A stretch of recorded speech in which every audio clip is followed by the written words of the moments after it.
A fly that had been crawling along Wilbur's trough had flown up and blundered into the lower part of Charlotte's web and was tangled in the sticky threads.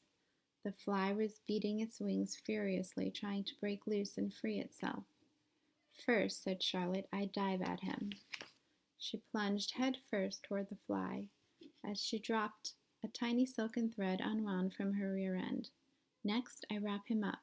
She grabbed the fly, threw a few jets of silk around it, and rolled it over and over, wrapping it so that it couldn't move. Wilbur watched in horror. He could hardly believe what he was seeing, and although he detested flies, he was sorry for this one. "There," said Charlotte. "Now I knock him out, so he'll be more comfortable." She bit the fly. "He can't feel a thing now," she remarked. "He'll make a perfect breakfast for me." "You mean you eat flies?" gasped Wilbur. "Certainly. Flies, bugs, grasshoppers, choice beetles, moths, butterflies, tasty cockroaches, gnats, daddy longlegs, centipedes, mosquitoes, crickets, anything that is careless enough to get caught in my web. I have to live, don't I?" "Why, yes, of course," said Wilbur. "Do they taste good?" "Delicious, of course. I don't really eat them. I drink them. I drink their blood." "I love blood," said Charlotte, and her pleasant, thin voice grew even thinner and more pleasant. "Don't say that," groaned Wilbur. "Please don't say things like that." "Why not? It's true, and I have to say what is true. I'm not entirely happy about my diet of flies and bugs, but it's the way I'm made. A spider has to pick up a living somehow or another, and I happen to be a trapper. I just naturally build a web and trap flies and other insects. My mother was a trapper before me. Her mother was a trapper before her. All our family have been trappers. Way back for thousands and thousands of years, we spiders have been laying for flies and bugs." "It's a miserable inheritance," said Wilbur gloomily. He was sad because his new friend was so bloodthirsty. "Yes, it is," agreed Charlotte, "but I can't help it. I don't know how the first spider in the early days of the world happened to think up of this fancy idea of spinning a web, but she did, and it was clever of her to. And since then, all of us spiders have to work the same trick. It's not a bad pitch on the whole." "It's cruel," replied Wilbur.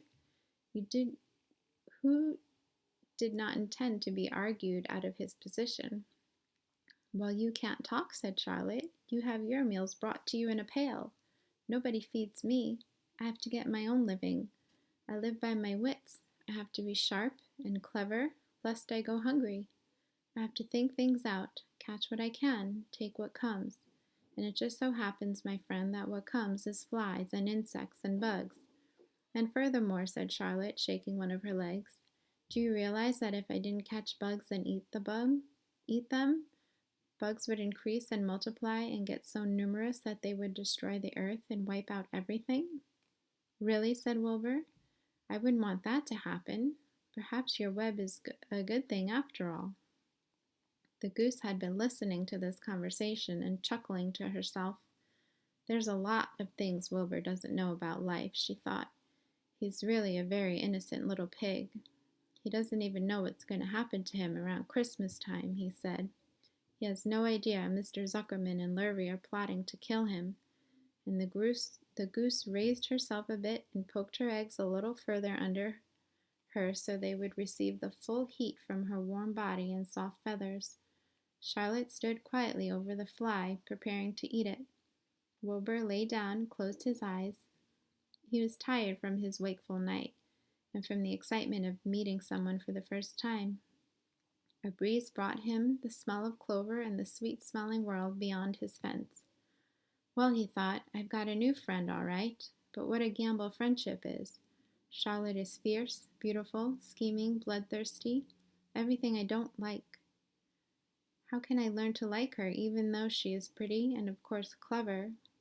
Wilbur was merely suffering the doubts and fears that often go with finding a new friend. In good time he was to discover that he was mistaken about Charlotte. Underneath her rather bold and cruel exterior, she was kind heart and was to prove loyal and true to the very end.